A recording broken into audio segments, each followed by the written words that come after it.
여러분 안녕하세요. 12월 16일 여의도 펀드매니저TV 금주시장 전망 및 투자 전략 시작하도록 하겠습니다. 네, 탄핵이 통과가 됐네요. 다시 우리 한국 사람들이 일상적인 모습으로 일상을 다시 되찾은 듯한 평온함이 주만에 깃들여져 있습니다. 저희 이제 스터디 모임이 어제 여의도에서 이제 우리 스터디 모임을 하는데 아주 난리가 아니어서 여의도 옆에서는 난리가 아니고 우리는 공부하고 끝나고 또 그냥 교통이 막히고 하지만 잘 끝나서 축제 같은 분위기로 집에 돌아갔습니다. 일단 탄핵이 통과되면 반등은 가능할 것 같다 이런 생각이 들지요. 네, 반등은 가능하다. 뭐가 반등할지 어떤 종목이 반등할지 모르겠지만 뒤에 좀 다뤄드리도록 하겠습니다. 그렇지만 이제 3일 동안 지난주에 적산병이 나타나고 적사병까지 나타났는데 일부 차익 매물과의 전쟁이 이번 주에 큰 주제가 될 것이다. 이 차익 매물을 뚫고 올라오느냐 아니면 이 차익 매물에 다시 맞고 떨어져서 다시 보합권으로 가느냐 그 기로에 서 있는 게 이번 주에 가장 중요한 키포인트다. 그다음 미국에서 주가가 조정이 오는데 이게 과연 우리에게 기회가 될지 아니면은 우리에게 똑같이 주저앉을지 또한 미국이 조정이 언제까지 이어질지 이런 것들이 머릿속을 스쳐 지나가죠. 여기에 이제 브로드닷컴이라는 새로운 미래 먹거리가 시장에 떡 등장했을 때 이걸 쫓아가야 되는지 말아야 되는지에 대한 생각도 막 섞여 있는 그러한 주말 저녁입니다. 네, 금주시장 전망 및 투자 전략 출발해 봅니다. 구독, 좋아요 많이 눌러주십시오. 지난 금요일 미국 증시는 나스닥만 좀 상승을 했었고 나머지는 좀 하락하는 그런 모습. 큰 조정은 아니죠. 이 정도는 큰 조정은 아닌데 살짝 조정했다. 조정이 온 이유는 첫째, 미국 금리가 상승하기 시작했습니다. 10년짜리가 거의 4.4까지 올라오는 모습. 그 다음에 CPI, PPI, 그 다음에 주간 실업수당 청구 건수 등 모든 것들이 좀 주식시장에 불리한, 다음 주에 FOMC 회의가 있는데 14하고 15일 날 회의에 때는 일단 내린 것은 확실한데 그 다음에 내년에 대한 코멘트가 그렇게 좋지 않을 가능성, 이런 것들이 시장에 선반영이 된 게 아닌가. 그 다음에 시장에 대한 차익 매물이 시장에 쏟아졌다 이렇게 보면 되는데, 그래도 조정이 이 정도란 것은 매우 강한 시장이다라고 이해를 하시면 될 것 같습니다. 이번 주 첫 번째 키워드는 탄핵 소추 통과로 한국 증시는 반등이 가능한가, 이 부분이 가장 중요한 우리의 키포인트죠. 네, 전주 금요일날 테슬라는 4.34%나 상승을 했습니다. 테슬라가 상승한 이유는 굉장히 중요한 이야기가 나왔는데, 트럼프 정부가 이게 자율주행이 사고가 나면 그전에는 보고서 같은 것들을 쓰게 하고 보고하고 굉장히 체크하는 게 많았는데 이제 그런 걸 없애주겠다는 거죠. 이러한 것들 하나 둘씩 자율주행에 대한 다양한 어떤 그 제거 요인들, 시장을 움직이지 못하게 하는 그런 옥죄였던 그런 요인들을 뽑아주겠다. 이러한 요인으로 테슬라가 436달러까지 4.34%나 상승을 했습니다. 제가 지난 금요일 날 테슬라의 주가를 어떻게 봐야 되느냐 여러 가지로 생각해요. 저는 되게 단순하게 봤습니다. 지금 테슬라가 한 1.4조 달러이고 그 다음에 엔비디아가 한 3.3조, 3.4조 달러인데 최소한 이 테슬라가 엔비디아의 시총까지는 갈 것이다. 네, 엔비디아의 시총까지는 갈 것이다. 이렇게 보는 것은 저는 굉장히 단순하게 봤습니다. 그래서 지금 1.4조 달러 정도 되는데 테슬라가 3조 달러는 갈 것 같다. 그렇다면 여기서는 한 배 더 뛰면 800달러까지는 가겠다. 그렇게 보는 게 맞을 것 같다. 최소한 2조 달러, 600달러까지는 갈 수 있다. 이렇게 개인적으로 봤습니다. 결국 FSD가 시장의 핵심이죠. 자율주행의 이 FSD가 모든 차익에 다 깔린다면 일단은 GM이 포기를 했죠. 결국은 테슬라 FSD를 사겠다는 거잖아요. 자율주행에 대한 프로그램을 포기를 한 거고 개발을 포기한 거고, BMW는 차라리 테슬라 걸 사겠다고 나오는 모습을 보니까 지금 글로벌 시장에서 자율주행을 하겠다는 나라는 현대하고 테슬라하고 또 독삼사에 한두 개 정도밖에 없는 그런 상황. 여기서 테슬라의 완승이 예상되고 있다. 현대도 아마 테슬라에 차라리 샀으면 낫지 않을까 그런 생각을 할지도 모르죠. 이러한 과정 때문에 테슬라는 600달러, 시총 2조 달러, 그 다음에 3조 달러까지 충분히 갈 수 있다. 엔비디아의 3.4조 달러가 목표다. 이렇게 저는 해석을 했습니다. 두 번째는 제가 장기적으로 밀고 있는 팔란티어. 첫 번째 목표는 몇 달러? 100달러. 그 다음에는 200달러. 200달러가 최종 목표이다. 오히려 더 갈지도 모른다는 우리 이 팔란티어를 본다. 최근 이렇게 상승한 이후에 쉬어가는 게 당연하죠. 쉬어가는데 전고점 $80를 뚫고 올라갈 가능성, 지금 전 늦게 들어가지고 $80에서 철컥 물려있는데 사놓고 발 쭉 펴고 잘 수 있는 게 팔란티어 같은 종목이죠. 일단 $100까지 우리 손잡고 가봅시다. 지금도 늦지 않았습니다. 팔란티어 들어오십시오. 이제 지난 금요일날 브로드컴이 난리가 난 거죠. 브로드컴이 24%나 상승했다. 여러 가지 이유에서 첫째는 뭐 실적이 나쁘지 않았다. 두 번째 에이직 반도체라고, ASIC 주문형 반도체죠. 어떻게 보면 GPU도 주문형 반도체일 수도 있고 FPCG 뭐 이런 PFLG 같은 뭐 여러 가지 그 주문형 반도체들이 있는데 이 주문형 반도체들의 시장이 커질 것이다. 즉 세상의 빅테크 기업들이 이 엔비디아의 칩에서 벗어나고 싶은 생각. 이게 우리가 학습과 추론 이 두 가지의 큰 LLM 모델에서 이 학습에는 엔비디아의 칩이 100% 필요하지만 추론의 영역에서는 꼭 그렇지 않다는 거죠. 여기는 에이직 반도체, 주문형 반도체가 가장 많이 쓰이는데 이 주문형 반도체에 관련한 반도체 칩을 생산할 수 있는 유일한 회사, 물론 엔비디아도 자기도 할 수 있다라고 말했지만 실질적으로 브로드컴이 여기에 70%를 점유하고 있다, 이렇게 이야기하는 사람도 있습니다. 따라서 이러한 요인, 미래 먹거리로 브로드닷컴이 크게 올랐다. $224 그리고 $1조 까지 왔죠. 네, 1조. 그러고 보면 테슬라가 굉장히 싸게 보인다는 거죠. 네, 그래서 브로드닷컴은 $1.5조 까지 갈 수 있다. 그 다음에 테슬라가 오히려 더 싸게 보인다. 테슬라도 좋아 보인다. 이렇게 볼 수 있습니다. 네, 엔비디아는 2.25% 하락을 했습니다. 제가 여러 번 이야기를 했는데 이제는 하드웨어 시대가 끝이 나가고 있다. 네, 하드웨어 시대가 끝이 가고 소프트웨어 시대가 도래하고 있다. 소프트웨어의 대표적인 게 팔란티어 뭐 이런 거죠. 팔란티어, 세일즈포스 뭐 이런 기업들이 시장에서 새로운 강자, 어도비, 그렇죠. 이런 기업들이 시장에서 새로운 강자로 튀어오를 것이다. 이렇게 예상을 하고 있습니다. 그러면서 제가 이 장표를 또 보여줬죠. 12월은 지난 5년 동안 한 번만 빠졌을 뿐이지 다 상승했다. 이 안에는 다양한 사연과 스토리가 들어있지만 결국은 상승했다는 거죠. 이번에도 12월은 나쁠 것 같지는 않습니다.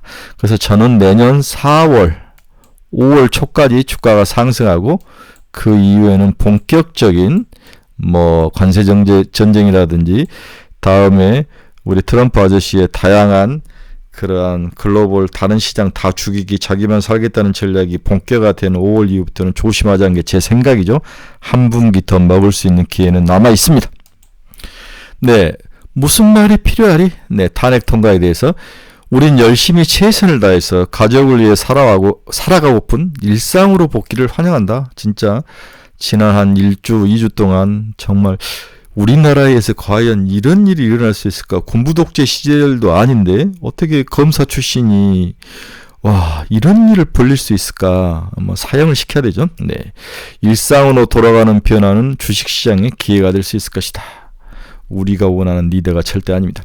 국내 증시는 대통령 탄핵 소추안의 의결 가결 이후 최근 발생한 가격 메리트를 기반으로 지수 반등을 이어갈 것으로 금주 예상이 되고 있습니다. 2024년 MSCI 달러 환산으로 해서 한국 지수는 연중 고점 대비 26%나 하락을 한 상황이죠.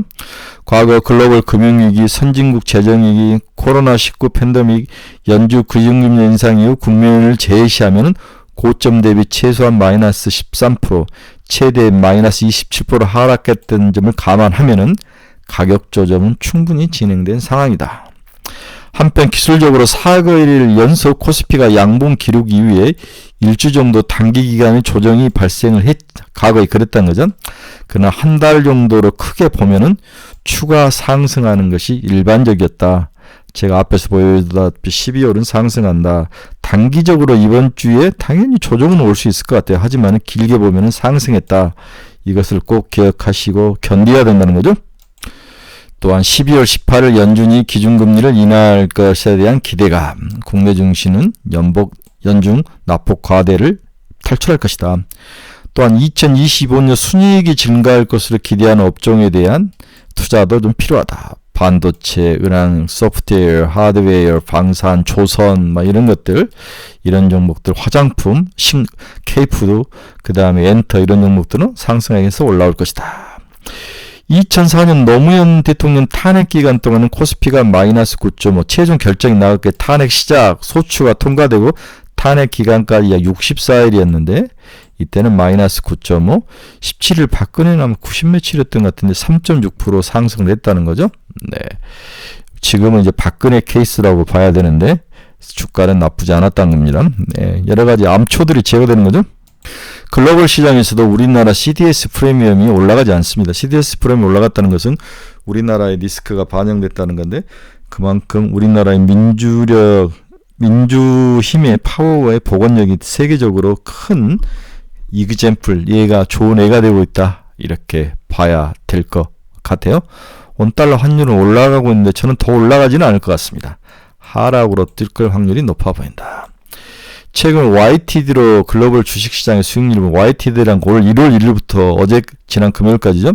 코스닥이 거의 마이너스 20%, 코스피가 거의 7, 8% 마이너스, 나머지 유로, 스탁 쭉 올라왔는데 나스닥이 제일 많이 올랐네요. 대만 가권도 많이 올랐고 우리나라 돈이 전부 대만 가권으로 빨려 들어갔다.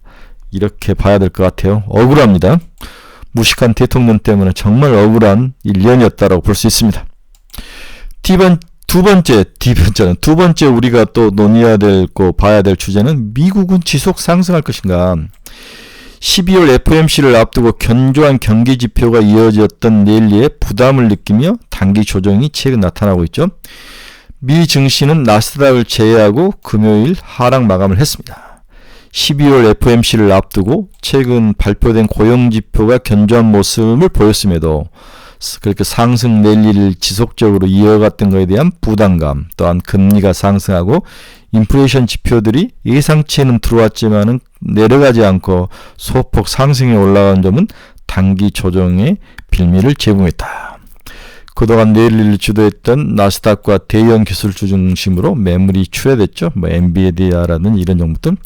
국채금리 또한 단기물 중심으로 상승함에 따라서 증시의 부담으로 작용했다. 단기물이 아니라 장기물 중심인데 12월 ETF 기준 10%가량 상승하며 중심을 주도했던 M7 기업들은 전반적으로 부진한 모습을 보였다. 특히 양자침 모멘텀으로 쭉 오르던 알파벳이 금요일날 마이너스 1.1% 매물을 출회하면서 좀 하락을 했죠. 네. 여기에 높아진 밸류에이션도, 미국의 높아진 밸류에이션도 증시의 부정적인 요인을 미쳤습니다. 여러 지표들이 각각 다른데 미국 S&P 500 기준으로 퍼가 30.98배까지 올라왔다는 거죠. 네, 거의 이제 35배 정도가 꼭대기인 것 같은, 여기 정도 올라가면은 반드시 터질 것이다라고 생각을 해야 될 것 같아요. 일단 밸류에이션 측면에서는 미국 증시가 상당히 고점을 향해서 가고 있다. 아직 고점은 아니지만 7분 응선은 이미 통과를 했고 이제 8분 응선까지 왔고 이제 9분 응선을 지나서 10분 응선에서 터지는데 조심할 필요가 있다. 그래서 지금부터는 쫓아가는 것은 단타만 쫓아가지 장기 투자가들은 좀 쉬어야 된다는 거죠. 장기 투자가들은 쉬고 조금 더 올라오면 팔아주고 좀 쉬어야 될 것 같다. 그래서 그 핵심을 일단 테슬라 앞에 저희 목표는 $600인데 $500 정도 오면은 좀 팔아주는 게 어떨까 하는 생각도 좀 듭니다. 한편으로 팔아주고 좀 기다렸다 다시 사는 전략도 나쁠 것 같지는 않아요. 이렇게 이제 다른 종목들이 조정을 받는 사이에 테슬라는 조정을 받지 않았죠. 트럼프 정부의 자율주행 사고 시 보고서 미제출을 허락해줬다. 네, 이런 정책 전환 소식이 재상승을 하면서 굳건한 모습을 보였죠. 지난 금요일 위너는 브로드컴이었습니다. 주문형 반도체, A식 주문형 반도체인데 수혜주. 이제는 학습의 기간이 아니라 추론의 기간으로 시대로 오면서 주문형 반도체가 더 많이 쓸 것이다. 글로벌 시장 70%를 점유하죠. 네, 이렇게 미국은 창의적이고 새로운 회사가 등장하면서 다양한 반등의 먹거리를 제공해주죠. 글로벌 시장에서 유일하게 이걸 하는 나라는 미국밖에 없습니다. 네, 글로벌 서학개미들을 지속적으로 새로운 종목들, 며칠 전에는 구글이 양자 컴퓨터를 들고 와서 세상을 흥분시켰는데 또 이제는 브로드컴이 A직 반도체를 들고 와서 세상을 흥분시키고 있습니다. 최근 발표된 미국 ISM 제조업 지수 반등에 이어서 NFIB 중소기업 낙관지수도 3개월 연속 상승 중했습니다. 연준의 기준금리 인하와 대선 불확실성 제거 이후 트럼프 대통령이 공약으로 제시한 자국 기업 친화적 정책, 인프라 투자 시 세액을 공제해주고 법인세 인하 등을 기반으로 기업 체감 경기가 개선되고 있는 모습이 뚜렷이 나타나고 있습니다. 자, 그럼 마지막으로 무엇을 사야 하느냐? 첫째는 미국 증시에서 여전히 찾아야 될 것 같다. 방법은 없습니다. 네, 미국 증시에서 여전히 찾아야 된다. 엘러빈이나 팔란티어, 로빈후드처럼 한때 시장을 풍미했던 기업들이 좀 사그라들고 알파벳이라든지 브로드컴 같은 종목들이 시장에서 다시 들어오죠. 엘러빈이나 팔란티어, 로빈후드 같은 기업은 200일 이동 평균선 대비 이익도가 100%를 훌쩍 넘을 정도로 약간 고평가 영역에 있다. 하지만 여기서 팔란티어 정도는 팔지 말고 꾸준히 100달러까지 200달러까지 들고 가자. 브로드컴이 새로운 강자이다. 이 이야기를 하는 거죠. 네, 브로드컴이 새로운 강자이다. 자, 그 외에도 크로그, 존슨 컨트롤스죠. 존슨, 테피스트리, 엑스피오 로지스틱, 코디아 가스 서비스, 블록 이런 종목들도 한번 보시기 바랍니다. 네, 리벌브 그룹, 트랜스알토 그룹, 슈퍼 그룹, IMX 그룹 같은 종목도 좋아 보입니다. 자, 만약에 국내 증시에서 골라야 된다면 뭘 골라야 할 것인가? 일단 국내 주식시장은 레버리지 ETF가 가장 좋다. 왜냐하면 지수가 올라오기 때문이다. 결국 지수가 반등할 거로 전망되며 대형 우량주 중심의 반등이 전망이 되고 있다. 하지만 지난주 반등이 너무 강하게 나온 결과 차익 매물도 예상돼 이것은 기회이자 위기일 가능성을 염두에 둬야 된다. 좀 더 미시적으로 상승 가능한 업종을 찾는다면 반도체, 2차전지, 초선, 그리고 정치 테마 전체가 하지 않으니까 반도체, 2차전지, 초선, K푸드 이 정도는 괜찮지 않을까 그렇게 보는 거죠. 또 일부 시장 전문가들은 12월 투자 전략 아이디어 중 하나로 이런 것들을 제시하는데 당해년도 이익 증가율이 플러스고 기업 이익 증가율이 플러스이고 다음 연도 이익 증가율도 플러스 업종 중에서 올해도 좋고 내년도 좋은데 이 중에서 올해 주가 수익률이 부진했던 업종, 이 부진했던 업종은 항상 내년 1월에서 3월까지 수익률이 항상 코스피 상대적으로 좋았다는 거죠. 반도체, 소프트웨어, IT 하드웨어, 화장품, 소매유통, 음식료 이런 업종들은 나쁠 것 같지 않다라고 애널리스트들이 이야기를 하네요. 그래서 삼성전자, 네이버, 카카오, HD 현대중공업, 삼성전기, 현대오토에보, 이마트, 삼양식품, VT, 실리코트 이런 종목에 관심을 가져야 된다. 이렇게 시장에서 예상을 해볼 수 있습니다. 네, 오늘은 좀 짧게 끝냅시다. 즐거운 마음으로 봐야 되는데 한번 잘 보시고 즐거운 한 주, 반등의 한 주 쫓아는 가지 마라. 차익 물량이 나올 가능성이 있다. 이런 것들도 잘 보시고 중장기적으로 쭉 올라가는 것들을 봐야 된다. 이렇게 이야기를 해야 될 것 같아요. 해외에서는 브로드닷컴, 팔란티어 이 두 종목 쭉 보시고 국내에서는 제가 봐서는 HD 현대중공업 같은 종목들, 네, 그다음 VT 같은 종목들, 삼양식품, 실리콘트 이 정도가 좋아 보이지 않나 그렇게 결론을 내드리고 싶습니다. 네, 다음 주 일정을 보면 화요일날 미국 시간 이제 FOMC 회의가 열리죠. 네, FOMC 회의가 일단은 다음 주 수요일 저녁이니까 우리나라는 목요일 새벽이 되겠네요. 그렇죠? 네. 다음 주 목요일은 BOJ 회의 결과가 나오죠. 네, 이런 것들이 있으니까 한번 보시고 있기 바랍니다. 결국 FOMC 회의하고 일본의 BOJ 회의 결과가 가장 중요한 트리거 투자 포인트다라고 볼 수 있습니다. 네, 여러분 중에서 투자의 방향성을 잃어버리신 친구분들, 네, 가지고 있는 종목의 상담이 필요하신 분들, 그리고 매일매일 관심 종목이 필요하신 분들은 저희 카페 주소 치고 들어오시기 바랍니다. 네, 여러분들의 좋은 친구가 되어드리도록 하겠습니다. 네, 유료 카페니까 충분히 생각하시고 들어와 주시기 바랍니다. 네, 들어와서 한번 가성비 최고인 카페니까 한번 견뎌보실 만합니다.